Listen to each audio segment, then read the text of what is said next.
Why such a gift came down to me when all around was lost. He changed my life, He made me whole, He paid my bitter cost. The last command my Savior gave, just before He had to part. The Great Commission starts in the heart.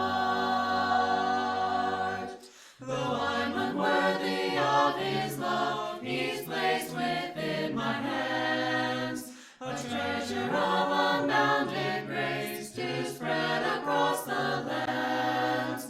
The greatest story ever sung, He has asked me to impart. The Great Commission starts in the heart.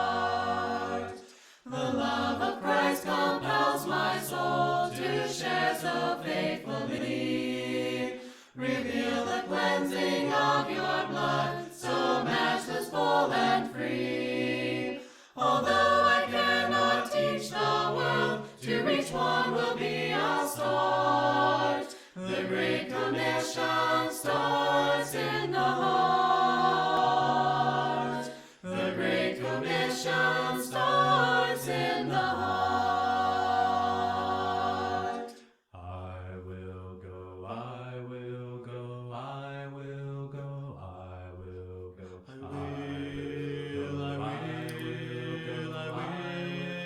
will today. I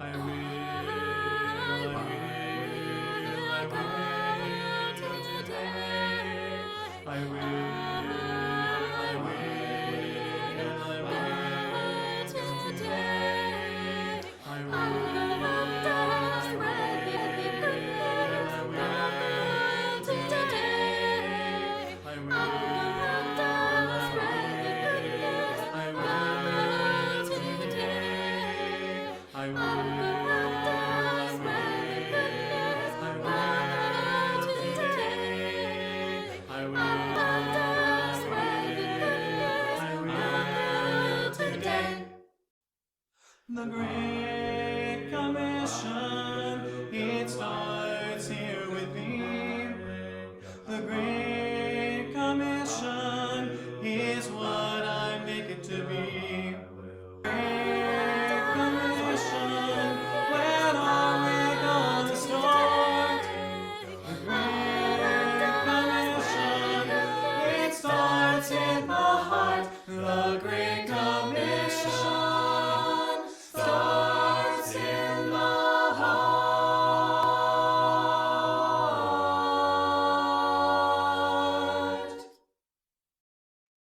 Mark 12:28-34. One of the teachers of the law came and heard them debating.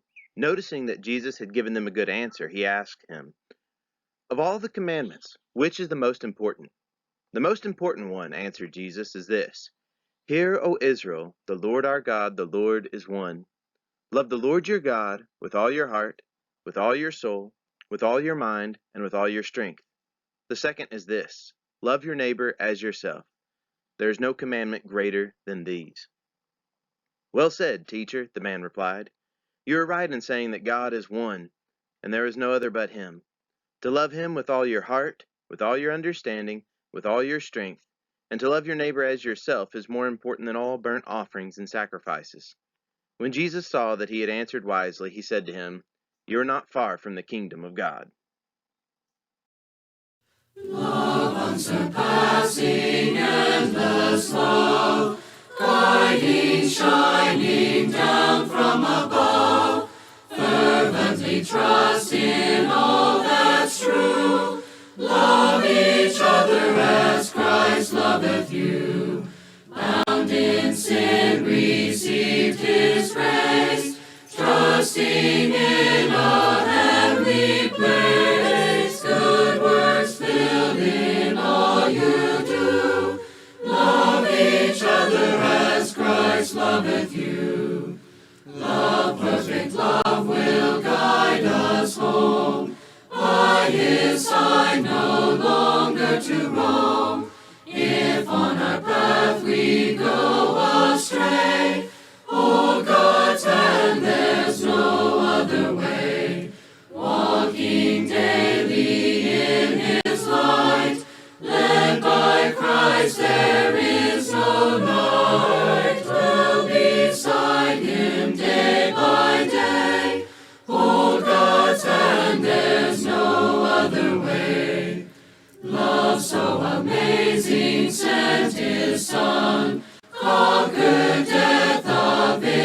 glory is one.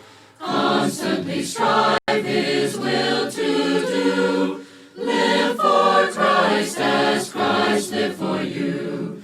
Richest blessings in God's plan. Gone the debt, now a free man. Dead to sin and raised anew. Live for Christ as Christ lived for you.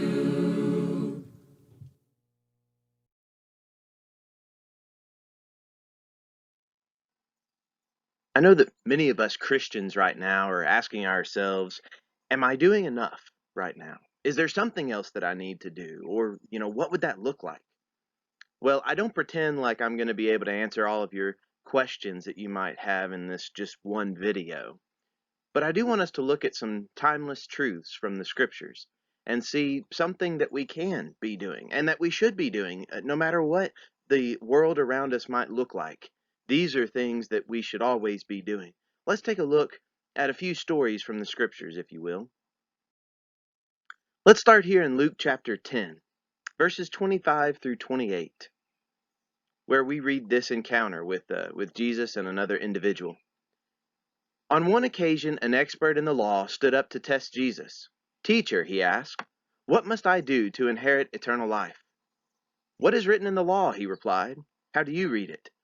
He answered, "Love the Lord your God with all your heart, with all your soul, and with all your strength, and with all your mind, and love your neighbor as yourself."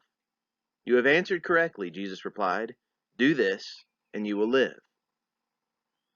So, some things that I want us to look at are what Jesus talks about here with this man, and really what Jesus in other places has called the greatest commandment. Whenever he was asked the question, what's the greatest commandment? He replied with two of them. And those are the same two that this man replied with.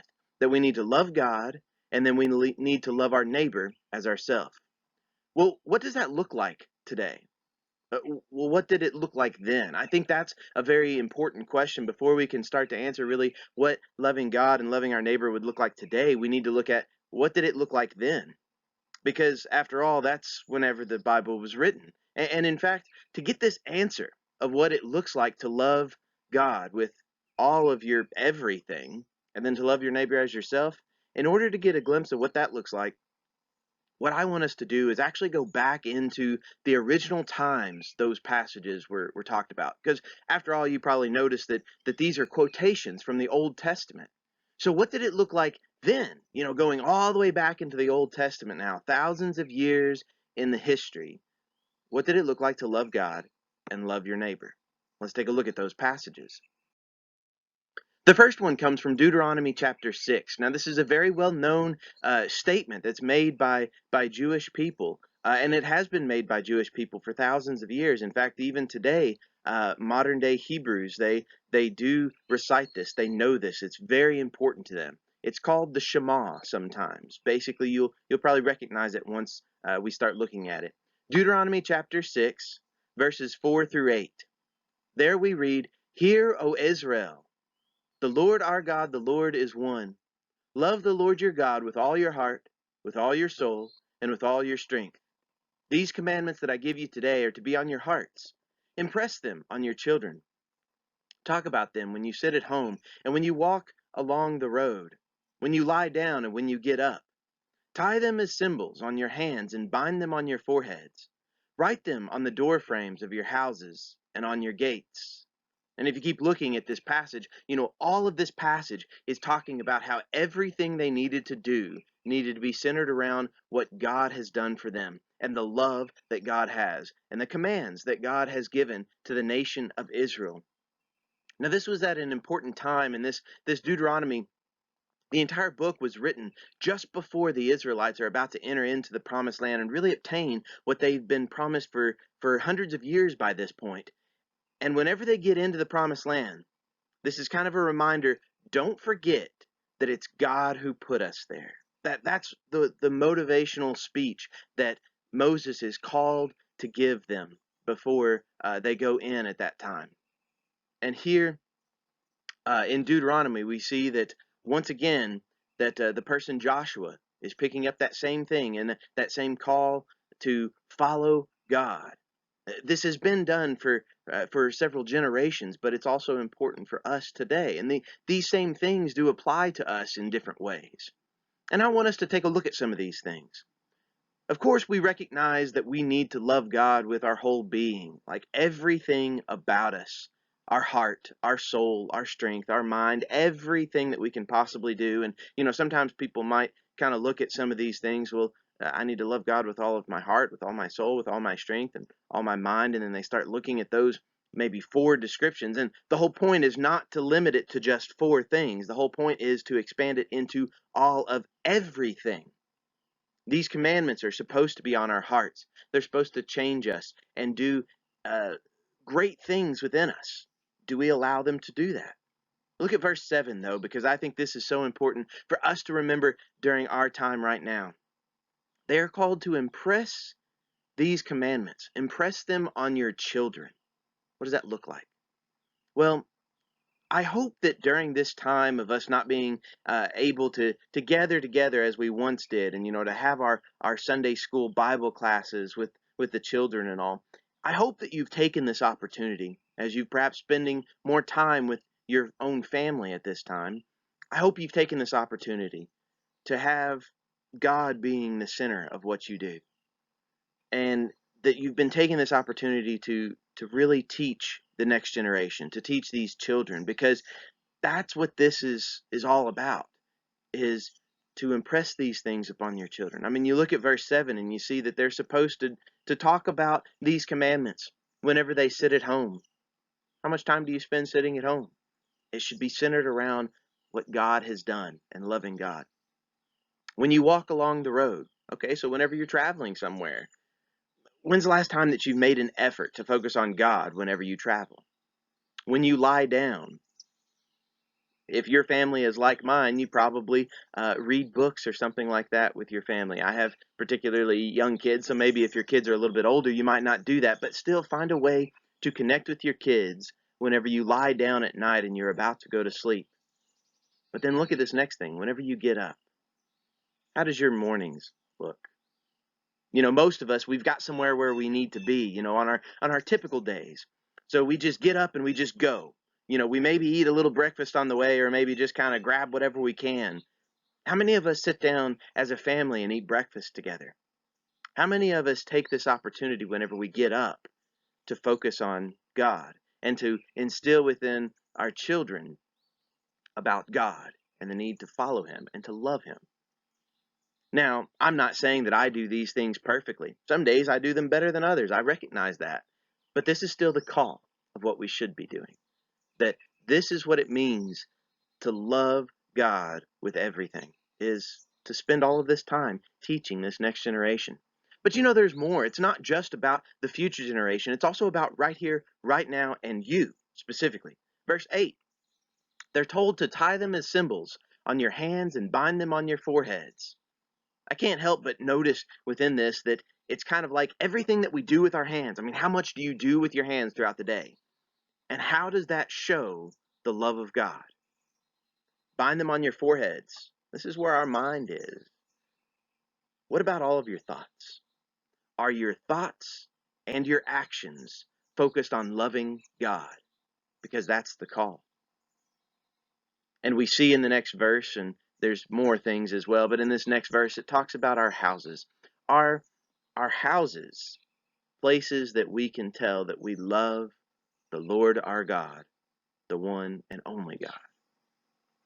Okay, so this is that first part of what Jesus and also that man was saying, is to love God with your whole being. What about that second thing? Loving your neighbor as yourself. What does that look like? Well, this has a little bit longer of an answer, I guess it might say, although I guess they both could have a pretty long answer and can reveal themselves in many different ways. Let's take a look at this next passage, though. The next passage, it actually comes from the book of Leviticus. Leviticus chapter 19. Now, it's verses 9 through 18. That's what I've got here on the screen.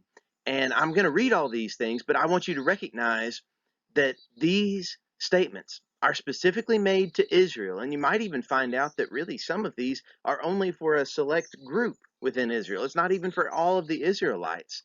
So the thing is not to look at this as a checklist and say, oh, well, for example, verse 9, it talks about harvesting land. Well, you might be thinking, well, I don't have a garden. I don't have any land that I'm, need to harvest. So that one doesn't apply to me. Let's not look at this list like a checklist. And, oh, well, I can't do that, so I don't need to worry about that one. No, find a way in which you can do the same type of thing in whatever your work is, or, whatever you just generally do. Find a way that these things can apply, because I believe that most of these things carry over into the New Testament and into our lives today, but they might look slightly different than what they did then. Some of these are not going to look different at all. Let's take a look at them all together. Leviticus chapter 19, verses 9 through 18. When you reap the harvest of your land, do not reap the very edges of your field or gather the gleanings of your harvest. Do not go over your vineyard a second time or pick up the grapes that have fallen. Leave them for the poor and the foreigner. I am the Lord your God. Do not steal. Do not lie. Do not deceive one another. Do not swear falsely by my name and so profane the name of your God. I am Lord. Do not defraud or rob your neighbor. Do not hold back the wages of a hired worker overnight. Do not curse the deaf or put a stumbling block in front of the blind, but fear your God. I am the Lord. Do not pervert justice. Do not show partiality to the poor or favoritism to the great, but judge your neighbor fairly.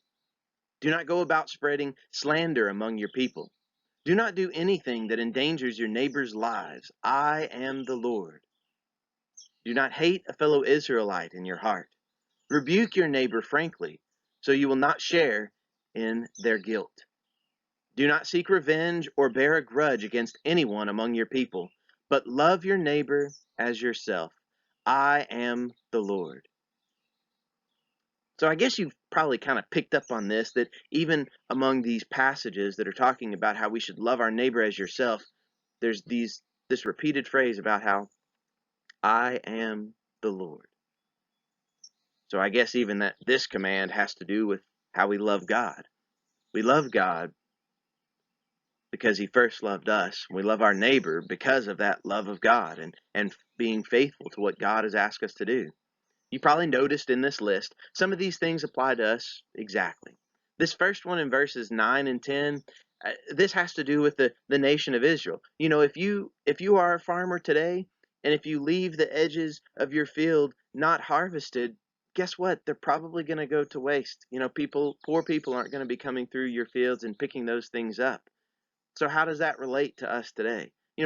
Part of their culture, yeah, they were able to go through and they were able to take care of the poor that way. But how can you take care of the poor? What can you do to kind of provide a portion of that going to the poor? Some of these other things, like in verses 11, do not steal. Guess what? That's exactly the same today as what it was then. Do not lie, do not deceive one another. There's several of these things that exactly relate to us, just like then. These other things, we've got to see what type of thing is God wanting from us. And then we need to do that type of thing today in our own culture. Find a way in which that works. Maybe sometimes it might take a little bit of extra effort, like providing for the poor. Maybe it'll take a little bit of an extra effort to do that. And of course, some of these things about verse 17, do not hate a fellow Israelite in your heart. Okay, we're not Israel. We're not among Israelites all the time. So we need to relate this to what we encounter today. And we see this, of course, that what that has to do with is we most certainly shouldn't love a fellow Christian within our hearts. But I believe we can also see that it goes beyond that too. It goes into our fellow man. And since we don't have these boundary limitations like what Israel had, I guess in many ways this kind of expands all of the different boundaries that we might have today. We start to see about, like verse 15, do not pervert justice. And we're called here something very important that we need to consider. Do not show partiality to the poor or favoritism to the great, but judge your neighbor fairly. Have you ever noticed sometimes whenever we talk about treating people fairly, we oftentimes talk about how those who are poor or maybe less fortunate and who don't have as much, about how they need to be taken care of and they need a voice, which they do. However, They don't need to get necessarily special partiality in that. I mean, that's what verse 15 talks about. But then we also need to see this favoritism to the great. We don't need to show favoritism to the great. It's kind of easy to do that, isn't it? You know, somebody who is maybe famous or maybe has a lot of money, you know, of course we kind of think that they need this special favor, whether we say that out loud or not. It's how we act. But yet, what God is calling us to do is to not show favoritism to the great people, but also don't show partiality to the poor. Recognize that all of humanity that you will ever come in contact with was created in the image of God just like you are. That should change the way that we treat one another. At least I believe that it should, and Jesus seemed to believe that as well. So these things right here, we can still love our neighbor as ourselves. It just might look slightly different now than what it has in times past, but it still needs to be present in our daily lives. Let's go back now to that original story that we started off with, because the rest of that story is probably even more familiar than where we started. If you remember it, it began with this question by someone to Jesus, and that question was about, how do I inherit this eternal life? You know, what do I need to do? What's really important? And they came up with loving God and loving your neighbor as yourself. Let's go back to that passage, though, because there's more to that story. Jesus takes this as an opportunity to share a teaching, because this man wants to ask a little bit more questions about that. In Luke chapter 10, verses 29 through 37, we read this, going back to that original conversation. But he wanted to justify himself, so he asked Jesus, "And who is my neighbor?" In reply, Jesus said, "A man was going down from Jerusalem to Jericho when he was attacked by robbers. They stripped him of his clothes, beat him, and went away, leaving him half dead. A priest happened to be going down the same road, and when he saw the man, he passed by on the other side. So too a Levite, when he came to the place and saw him, passed by on the other side. But a Samaritan, as he traveled, came where the man was, and when he saw him, he took pity on him. He went to him and bandaged his wounds, pouring on oil and wine. Then he put the man on his own donkey, brought him to an inn, and took care of him. The next day he took out 2 denarii and gave them to the innkeeper. 'Look after him,' he said, 'and when I return I will reimburse you for any extra expense you may have.' Which of these 3 do you think was a neighbor to the man who fell into the hands of robbers?" The expert in the law replied, "The one who had mercy on him." Jesus told him, "Go and do likewise." It's a familiar story. We call it the story of, the parable of the Good Samaritan is what we call it, because the Samaritan was the one who was good in this story. He's the one who showed what it meant to be a neighbor. And I want you to recognize something about the man who fell into the hands of robbers. See, that man, he was stripped of all his identifying marks. His clothes were taken off. You know that a Jewish man during this time, he would have been able to be identified just by looking at his clothes and seeing, how he dressed and things like that. That was taken away from him. This man looked like any other man. There was no way to know whether he was Jewish or if he was a Samaritan or, what he might be. There wasn't any identifying marks on this man. So if you saw a man who was stripped of all their identifying marks and you didn't know perhaps what political party or religious party that person was a part of, would you help simply because they are human? Because like I said before, they were made in the image of God just like you are. In this story that Jesus tells, we find out that this person who would have been considered by many Jews to be like a half-holy type person, a Samaritan, they kind of are similar to the Jewish people, but not really. They're outsiders, and there's this huge tension between them. They have a different way of worshiping. They have a different way of life. Just everything about them is different. But this half-holy Samaritan, so to speak, he steps up to the challenge, and he shows what it means to be a good neighbor. So I want to end with really how this passage ends right here. It's that question that Jesus asked. Verse 36, which of these 3 do you think was a neighbor to the man who fell into the hands of robbers? The expert in the law replied, the one who had mercy on him. Jesus told him, go and do likewise. Guess what?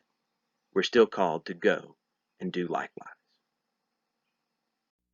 Lord, shine